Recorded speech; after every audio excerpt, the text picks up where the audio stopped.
Welcome back to Fire Emblem the Blazing Blade. Last time, we, encountered racism. Yeah, and we left that racism in the dust behind us, as it should be. So let's go. Oh yeah, this chapter's interesting. Why is the racist still on the screen here? Lyn takes her leave of Araphen and its racists, finding no aid from its spiteful racist Marcus. Now, she and her companions resume their march toward Kalen in earnest. Racing against time, with her grandfather's life the prize. We don't know that he's being poisoned yet, I'm pretty sure. Harried and impatient, Lyn presses onward. Suddenly, a young boy appears and pleads for their assistance. Yeah, races onward, time is not on our side, except we're gonna go ahead and accept a side quest from this boy, because it's actually extremely important that we help him. You'll see. If we did not help this guy, the entire plot of this story would be very different.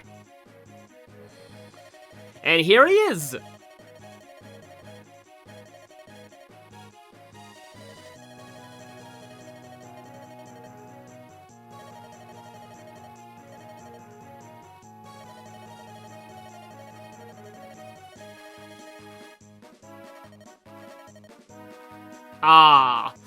Well, yeah, we have another group who have assassins after them constantly. I guess we can relate.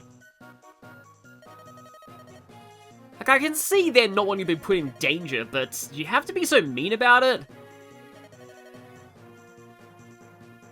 And we have a suspiciously distinct portrait that just showed up there. This is Cathalet. Weirdly enough, I think I actually pronounced that correctly as a kid.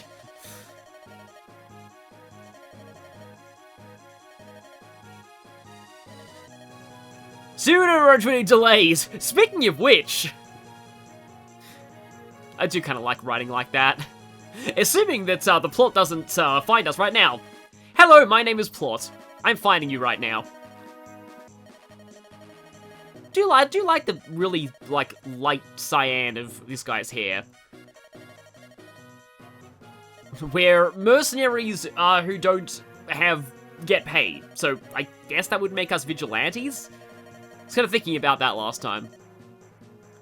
True, I mean, to be fair, is Lundagunden really smart enough to use a, fake innocent child assassin ploy? I don't think he is. He's more of a brute force kind of guy.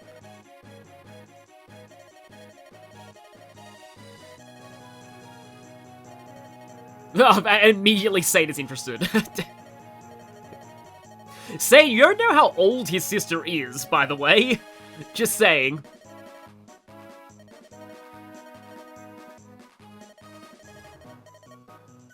Although, granted, in Japanese, he probably said, older sister, and, considering Nils' relative age, Say would probably already be able to tell. Anyway.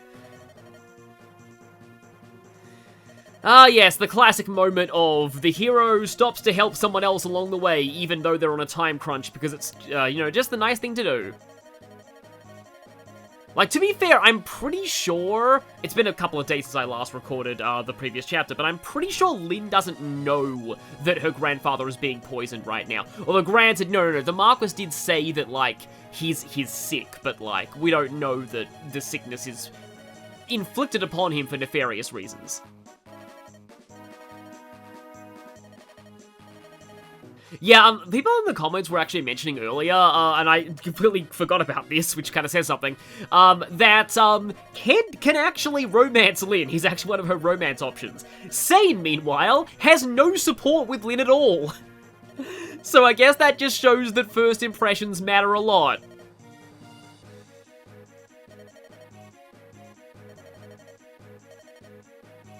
Really tough. Well, probably nothing that we can't handle. As Lyn is saying right now.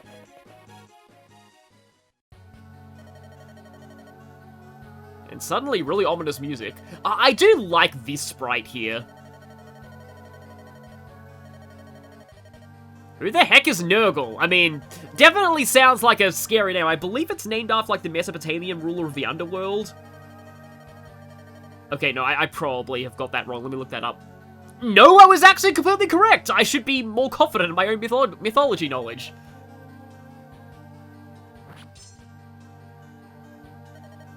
and stopped in a cutscene by Lynn's facial sprite just jumping up in front of your blade. I think the music here is called What Comes from Darkness.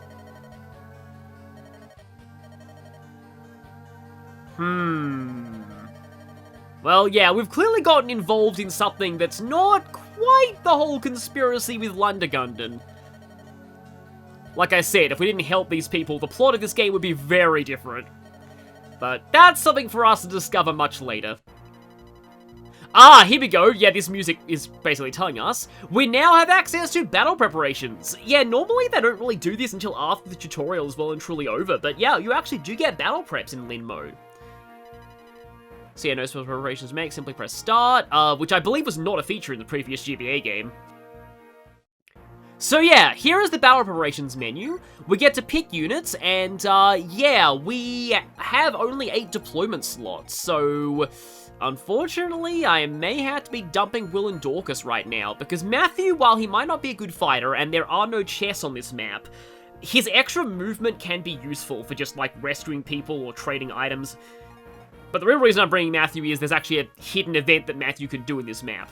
And I'm going to bring Raph because he's basically, at this point, Will, but better. I mean, you can definitely use Will. I actually found out something kind of interesting. I was looking at, I should probably talk about this more when I go into the actual chapter, but I was looking up developer interviews from this game because, let's just say that Chugga Conroy's Mario & Luigi Dream Team Let's Play, him mentioning developer info from that game, inspired me to look up some developer info on Blazing Blade, and I found quite an interesting interview that, I guess I can talk about what it said, when we, actually play the map, though.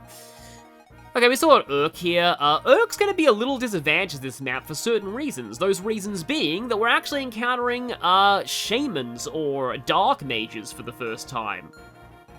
The boss is also one of them. Spoilers as the name of this faction, but I guess we'll be finding that out soon. Also, this guy's name always just made me think, wait, it's a brand of ketchup that we're fighting now? But yeah, we've got a couple of mercs here. There is a brigand here still, and he will try and destroy that village if you let him.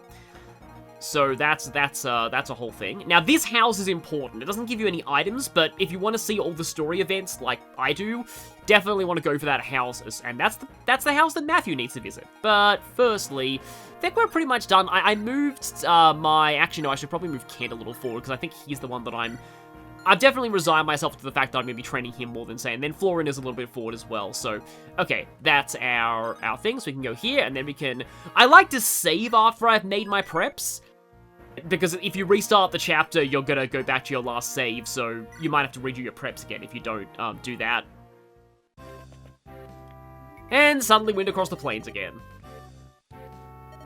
Now that we've actually encountered shamans or shaman, I can talk about something on the main Fire Emblem theme screen that I used to do as a kid. Practitioners of the dark art of fearsome foes, or the dork arts, I like to say. Thanks to my immortal, I always call dark mages dork mages, and dork magic, because it's just funny to me. Yeah, religious vestiary, you an Elamine bishop. Elamine monk, which is actually a new class in this game. Now, I believe I pronounced Lucius's name correctly when I first played. The only reason I did that, though, was because, I learned the hard way, and it was from, so I used to read the Harry Potter books aloud when I was a kid, and, when I did that, I called Lucius Malfoy Linkus Malfoy. I don't know why. I don't know why I thought there was a K in there. But that's how I pronounced his name whenever I was reading aloud, like to my parents and sister, before going to bed at night. And then the second movie came out, and, he was straight up pronounced correctly as Lucius Malfoy, and I was like, oh, that makes more sense. So I knew that this guy's name was Lucius. However, I did not know he was a guy initially. I'm trying to check to see if they actually do use any pronouns in this conversation, because, yeah, I feel like a lot of people when they first played this game definitely mistook Lucius. Because yes, monks are users of the magic of light. Those who wield magic are highly attuned to its flows. They have a high magic resistance. Nice. It's also kind of funny because that reminds me of, like, there's a game, I think it's one of the Final Fantasy Tactics games where it actually works the opposite way. Magic is represented by a faith stat, and units with higher faith both deal and take more damage from magic, so, not believing in magic actually makes you resistant to it in that game. Whereas believing in it too much makes you good at magic, but also weak against magic. But yeah, there is a different triangle of magic. So, light beats dark, and dark beats anima, which is what Urk uses, and anima beats light. Yeah, they do say he. Yeah, so, if if you're reading that text, you're not gonna misgender him. But anyway, here's Lucius. I pray your heart will ever remain serene. Unlike in Binding Blade, you get a first-tier class that can use light magic in this game, and Lucius is an excellent example of that class. Light magic is the sword counterpart of the magic triangle, having the lowest power but also the highest accuracy, but a lot of its tomes have a bit of crit on them. And enemies in this game are weak enough, especially in the resistance departments, that he's still able to one-round a lot of them. Especially with his solid 10 base speed. And as he levels up, he has a very good 50% magic growth as well as a solid 40% speed, enabling him to one-round kill even more enemies. His luck stat is shockingly low for a light mage, but that doesn't matter all that much. He also has really good resistance, which will enable him to also function as a mage killer later on, because even enemy mages have fairly bad resistance in this game. And getting Weapon Triangle advantage versus Dark Magic is nice against Lunar enemies, although his low luck is a liability against them. But there's another reward to training Lucius and using the Guiding Ring on him as opposed to somebody like Urk. He gains an automatic C rank in Staves on promotion, which in practice means he can use Restore immediately and isn't that far off getting B for Physic and Status Staves. The other promoted mages are going to take a much longer time to get there. However, Lucius is significantly worse if you skip Lin mode. Starting at level 3 with those base stats at the point he rejoins is not good, and worse is that one chapter after he rejoins, you get another magic user who makes a very good case for an early Guiding Ring. I still believe that Lin mode Lucius is very good though. And yeah, you're pretty basically forced to do this. I would rather have him attack from a different angle. Oh no, he's not gonna one-round the Shaman. I think I'm setting up for something. Also, I love the Shaman animations and also the Flux animation.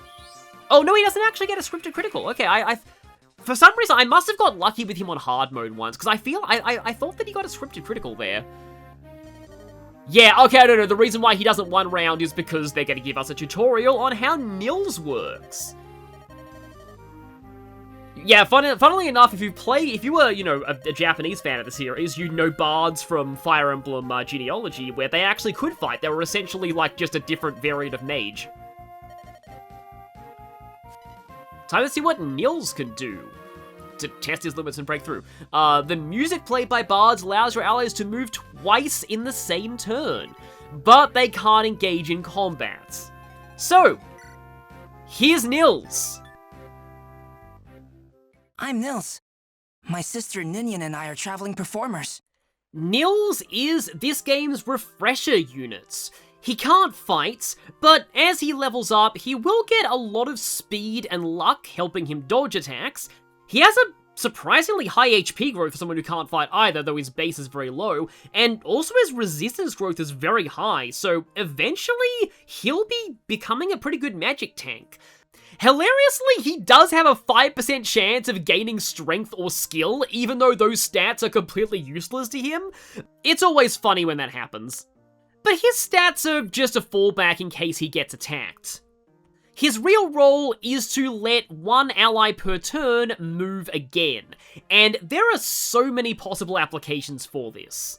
You can have your strongest attackers fight 2 enemies in one turn. You can help your low movement characters get to the front lines more easily.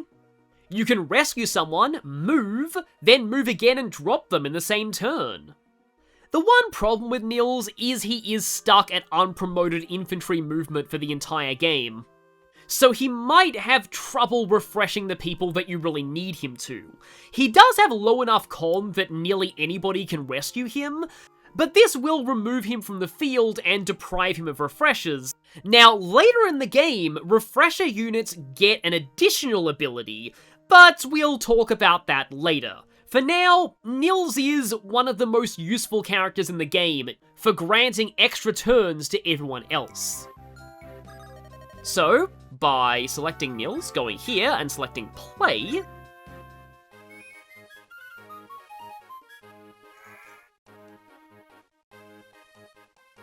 so as a kid, I didn't realize that Nils's flute sound effect and the music that plays, like when he plays for people, were separate things. I thought that, like, the flute sound was part of the background music there. It's actually not. If you were to somehow remove it, like, or if you're listening in the sound room individually, to the song, you'll just hear the background music without the flute. I don't know why I'd like to point that out. It's just, I don't know, it's just an interesting bit of trivia. Okay, yeah, through the power of music, Lucius can move again this turn, yeah. Bards get experience playing music. Important, the tutorial should say that, because, if you are planning to go for Hector's mode, in other words, you've beaten the game once already, in a sense, I kind of would rather, although, can you take out you can take out this archer, okay. And can the the bandit can't actually go and attack her. So, you know what, I'm gonna go ahead and do this, because Florina is cool. Because she just, like, kicks her Pegasus right into them while she impales them with her lance. But, like, anyway, what I was saying was that about, so... Oh, right, yeah, no, okay, this is really, really important. So, you know, when I'm, keep this in mind. In fact, you know, I'm gonna go ahead and visit some villages while I'm giving this spiel. If you're going for Hector's story, there is a secret chapter. And in order to get this secret chapter, you have to get Nils to level 7 in Lin mode. That means dancing, because he gets 10 experience per, not dance, I mean, it's the same thing, see. That means playing his flute, like, basically, it's like 10 times per level up, so it's like, 70 times. That's at least 70 turns of Nils playing for people. Don't do this if you're on your first playthrough, because it's Hector mode only. Anyway, this villager is telling us about old trees. And it's something that need concern you, because there's no actual reason to go for it, but notice how it does act like a wall. But later on, we'll actually get an explanation of what to do with snags. Oh wow, suddenly dark music. Yeah, okay, yeah, they are telling us about the Black Fang. Anyone they target winds up, well, I mean, they're assassins, so you get the idea.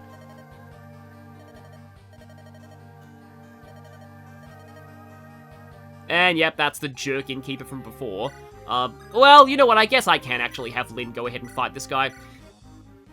I don't actually need to take Lyn all the way to the end of the map. Normally I'd rescue her with Florina and drop her over the river, but this is not actually a siege chapter. Even though the boss is on a castle gate, it's actually just a defeat boss mission.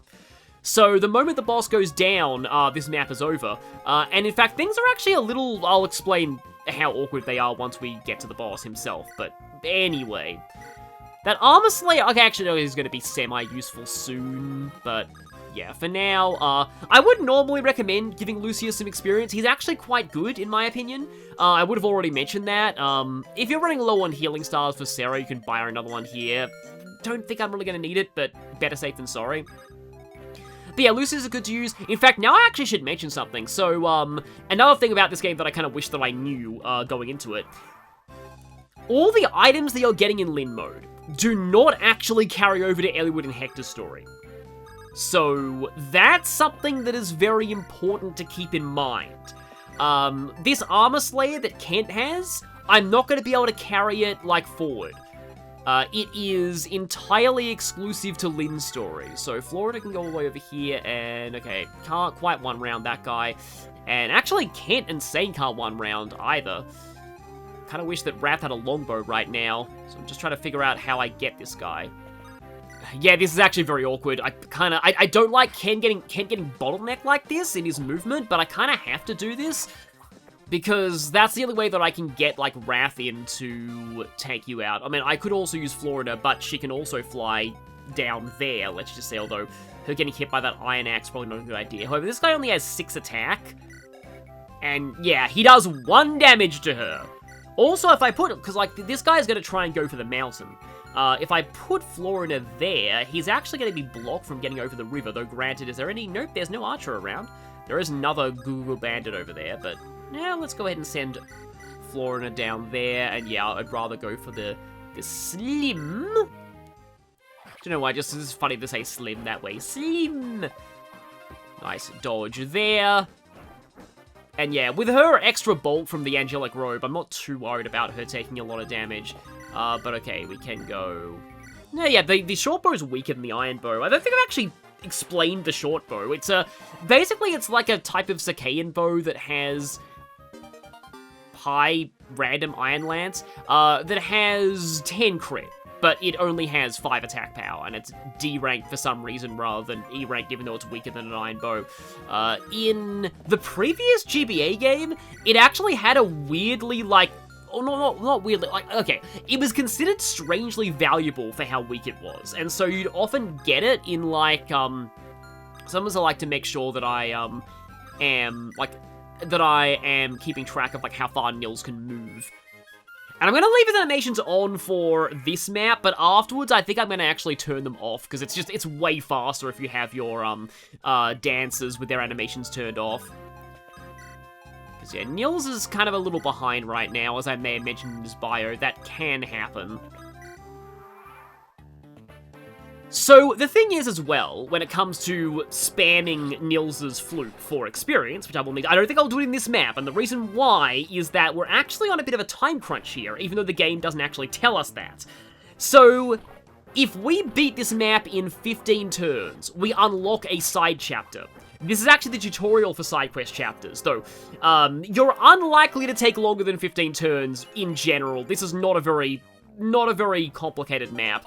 Originally I was like at 7 turns, but nah, that's a bit too short for like the tutorial to expect of you, so it is 15, which is quite a lot, all things concerned, so yeah, it's not that hard to make this turn limit, but there is a turn limit, so I've got to be mindful of that somewhat.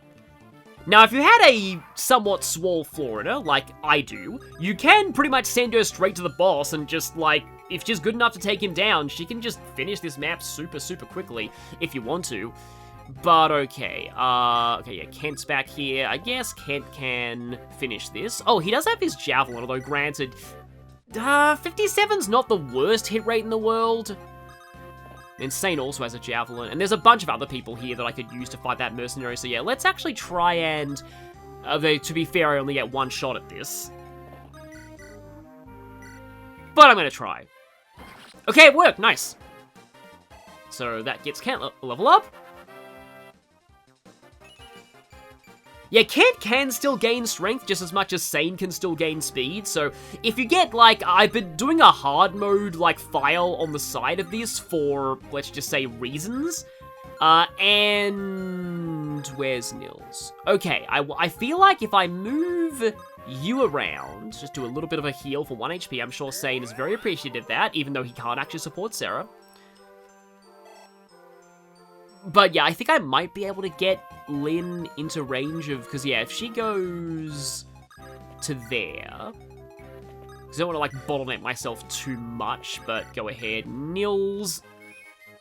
So yeah, my main objectives here, other than get as much experience as possible from mopping up the enemies, are get the village and get to that house that's down the bottom for, again, reasons. And I am bottlenecked anyway. Okay, yeah, I was kind of worried about that.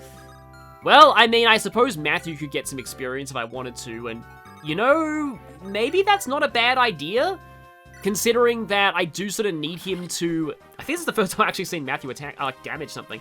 Like, every point of speed he gains is kind of helpful for stealing stuff. Okay, let's visit this village now. Because, yeah, like, thieves still use swords in this game. They're not like, you know, daggers aren't specifically their own weapon class like they are in other games. But swords just look like daggers when thieves use them. Magic especially, you can't just avoid them like a sword or an axe. Oh, right, it just means defensively, yeah. But, I mean, you can still dodge them. Anyone uses magic or staves, Pegasus Knights too, and as I will have mentioned in his bio, Nils becomes very magically tanky if he levels up. Ah, this right here, Pure Water. Now, Pure Water is an item that I feel like I should use this more than I actually do. This is often the item that I suffer from, like, Elixir Syndrome with. I'm like, I want to save this for later, but, like, there aren't actually a ton of situations in this game where I feel like you really need the Pure Water. Like, to be honest, to be honest, in my opinion, is what I kind of want to say, the most dangerous magic users in this game, let's just say, are ones who don't care about your resistance stat. So Pure Water won't actually help you against them. That's how I describe it.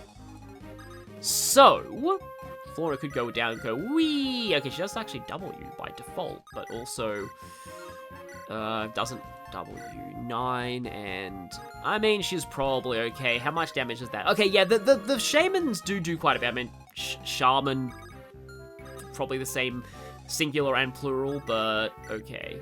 Because I'm like, can I afford to have her potentially get hit by this bandit twice? Maybe, you know what, I'm actually going to go ahead and, I need to use the Iron Lance here, unfortunately, because, yeah, but if I take you out, you're not going to be annoying and attack me at range, where I can't counter you.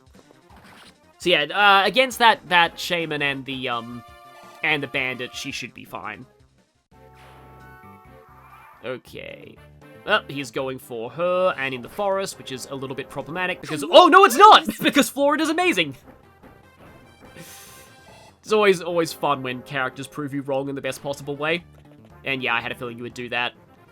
I know that I refer to the elephant in the room as the previous GBA Fire Emblem game. It's Binding Blade, but I don't want to talk about Binding Blade too much, as I said like earlier. But in Binding Blade, the flux animation was much longer, and I feel like people probably complained about that. Hence why it got shortened for this game. It still looks really cool though. So, Pure Water.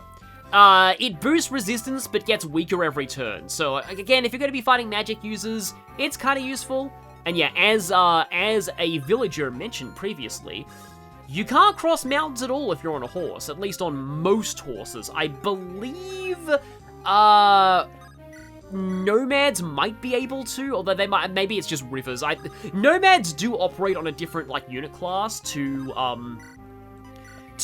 other types of cavalry, which is important to know, kind of, for a later chapter. I mean, a later chapter kind of acts like they have a super advantage when it comes to movement costs in one particular situation. They actually kind of don't, but it's at least technically a difference. And that chapter just comes up in a couple of, chapters, so I don't need to hold back on talking about that information. But okay. Yes, I was kind of instinctively thinking, oh, hey, Lucius can heal, right? No. Not yet, at least. Okay, you don't actually one-round that guy. 22 HP is actually quite high for a magic user. Same as the boss. Okay, yeah, you'll probably go for Lyn if I'm not careful. If Florina equips the Javelin, he's probably just not going to attack her, so you know what, I'm going to actually have Florina go down here. Let me see. Yeah, let's have Florina go down here, equip the Javelin and try and bait out that guy, and then use the Vulnerary. It's like, Vulner is probably some kind of Latin for harm or injury, because, like, you know, vulnerable. I mean, I always consider myself decent at, like, understanding the roots of, like, Latin words. I remember there was, like, a Latin class in my school that, rare footage here of Javelins actually having low hit rates that they were advertised as having. Oh, she does double, but she still hit both shots anyway, because true hit. But, like, yeah, there was, like, an extracurricular Latin class that I, sort of sat in on sometimes, like, after school, and, the teachers for it, like, thought that I should be part of it, because I was figuring out things that, like, their actual students weren't, like, that, like, like, Leo was, like, lion, because I'm like, yeah, of course, it's, like, Leo, because, you know, lion. Aha! Nils can actually boost Lyn across the river this way. Yeah, if I can have Nils play his flute for somebody in a turn, I will, because he needs to be spamming this. Again, because of the time limit, I'm not going to be doing it in this chapter, but I'm probably going to have to do, like, a Nils leveling up montage later on, because, yeah. Okay, we have that shaman who is down there. Sane did not get hit by him, so... Okay, yeah. Iron Lance is going to work here. Yeah, I always like it when, like, the Cavaliers, they just shove the lance right through the enemy's head if the sprites align correctly. Nice dodge there, and goodbye.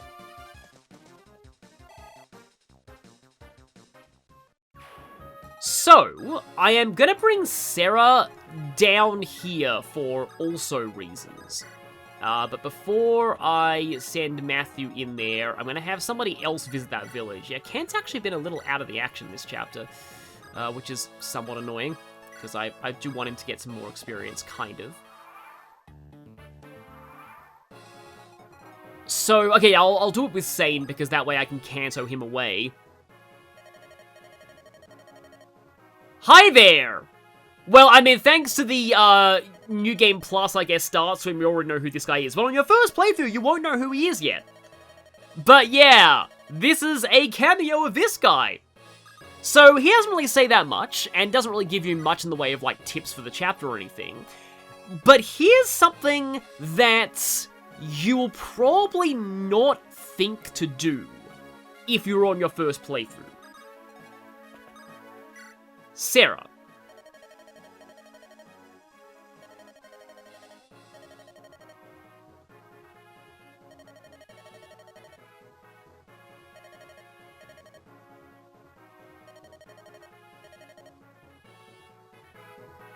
So, Sarah, like, it seems like people who know Sarah end up hiding from her, which, yeah, kind of understandable. But Matthew did the same thing. So let's see what happens if we send Matthew to visit this house. Yeah, like I said, you're probably not going to think to do this on a first playthrough. It's kind of meant to be a bonus if you already know what Matthew is, let's just say. But yeah, I do feel like there's a decent chance that a player might discover this in their first playthrough if they're just randomly sending everyone to visit this house.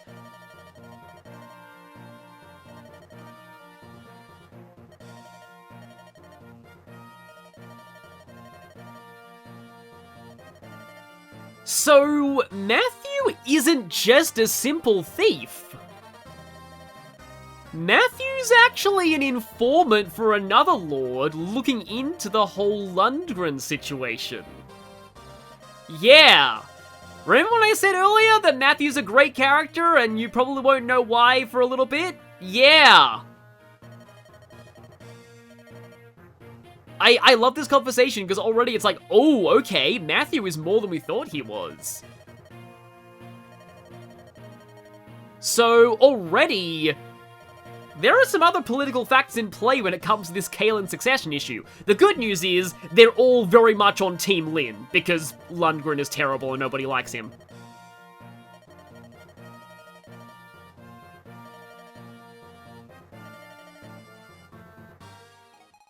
And yeah, that's a little bit of background on some things that are going on. So meanwhile, let's...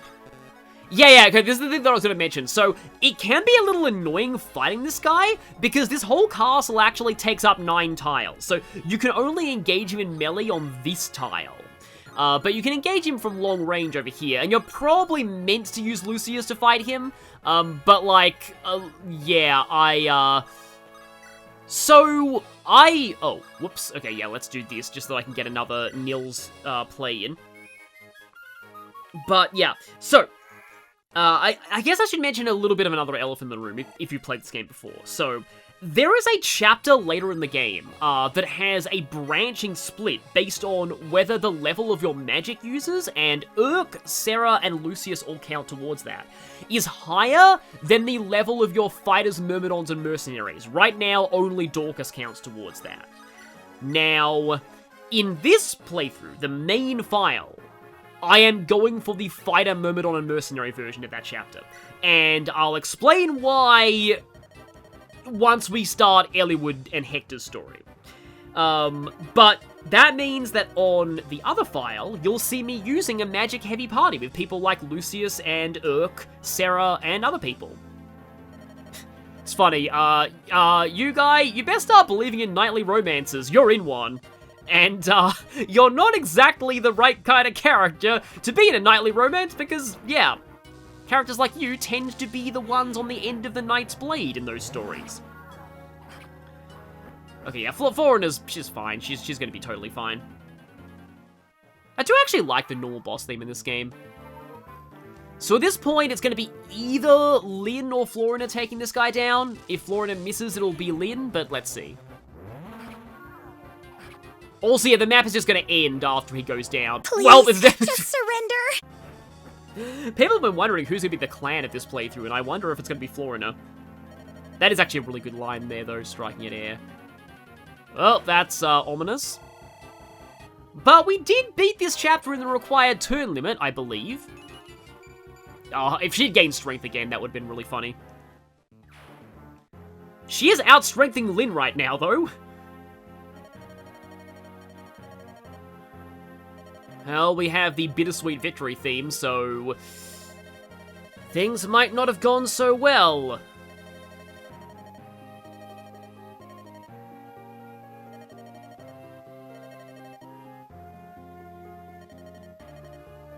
Yep, seems like we didn't get here in time. But somebody else did. Also, if this game was voice acted, I could say surprise Yuri Lowenthal here. Ah, this theme is so good. Yeah, we're getting a reunion of all three of the game's main characters here. Hector hinted at it, but he's here. The red-haired lord himself. It's Eliwood of Foray. Which means that Will's also from that area. She seemed upset. Would she say something like, these guys have kidnapped me, please do something? No, it was not wrong to involve yourself at all, for multiple reasons that I can't talk about yet, but I would love to.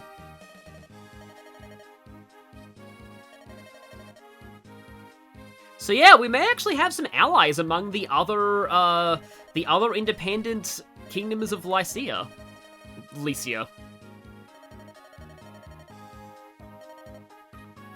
Yeah, I kind of already figured that this guy was important when I first played this because he was on the box. I also thought he was Roy. I'll explain that also a little bit later. Because people wondered, like, why I thought this was the first Fire Emblem game when like, you know, Roy and Marth were in Smash Bros. I guess I can just say it now. I thought Hector was Marth and Eliwood was Roy, and then they changed the names in the localization, because I was aware of localization name changes. And I was like, okay, blue-haired lord and a red-haired lord who are friends? Obviously they're Marth and Roy, right? Oh, how little I knew back then. So apparently, culturally, people from Sakai don't like lying.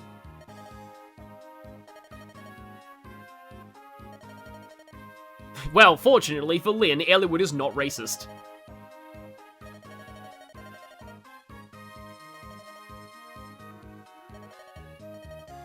I mean, I guess we have the option of reinforcements if we need it, but Lyn feels confident that she's going to be able to handle this alone.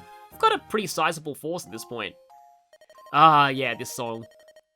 This is pretty much Ninian's theme. I believe it's called, like, Reminiscence, but I, again, mispronounced it as Mise-en-Son. Like, mise-en-son French. I thought it was more grandiose than it actually was. I remember an old, like, YouTube upload of this song in, like, VHS quality. That was, like, back when you could do that. It was funny. But yeah, now that we've met this character, yeah, you understand what I meant earlier about the whole you're not bad to look at thing. That was Ninian talking to herself in that hack. So yeah, she's a oh no, say, she dances! I'm immediately interested, again. Linda's gonna pull the whole Misty dragging Brock away by the ear thing here. Yeah, so Ninian was kind of the first dancer in the series to be non-provocatively dressed, to just be more of like a sort of ritualistic sacred dancer rather than the fan service dances of earlier games. But, the explanation here is that she's twisted her ankle, so she can't actually do her dancing for us. If she could, we could infinitely gain experience between her and Nils. So Fire Emblem always loves making its excuses to never let you have two dancer units at the same time. So we're only going to have Nils for now.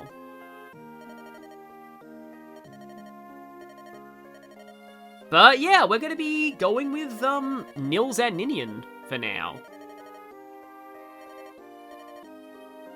Oh, don't worry, we're in the exact same situation you are.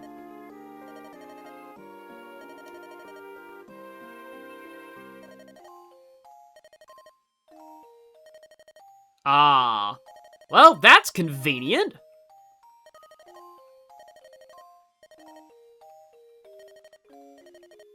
Yeah, so vague premonitions, but like, also, they can't actually fight, so it's less useful to them.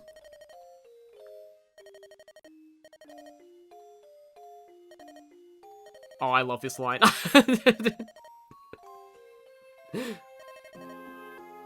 It's funny how she doesn't consult anyone else besides Kent and Sen. I think like Kent and Sen are like collectively Lynn's Jagans. Yeah, so this only happens if you beat this chapter within the turn limit, which you're almost certainly gonna do. So I think it's actually Ninus's Grace, the pronunciation, but I called it Ninny's Grace, because, like, Ninian, of course, her ring is called Ninny's Ring.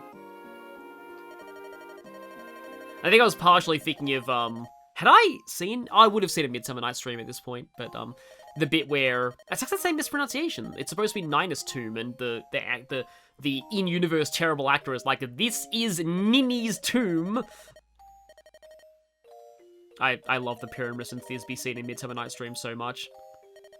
It's like, it's just peak Shakespeare parodying himself. So yeah. We're asked if we want to go and retrieve the ring.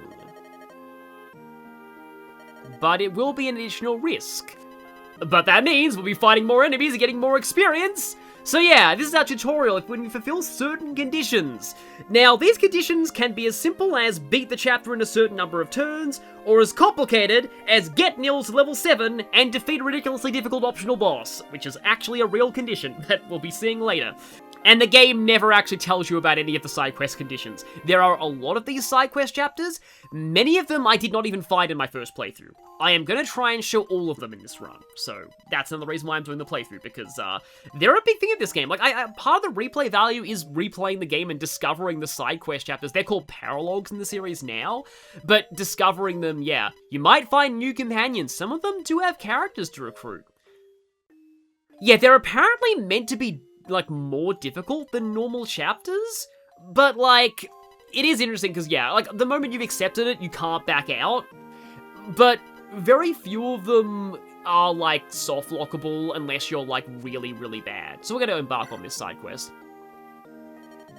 Lynn actually does have dialogue if you say no. Like she'll just say, yeah, that's logical. We should just head out to our next objective. So yes, we pursue in search of a ring. I guess you could say together we ride. So, I will see you all next time when we do just that. See you all then.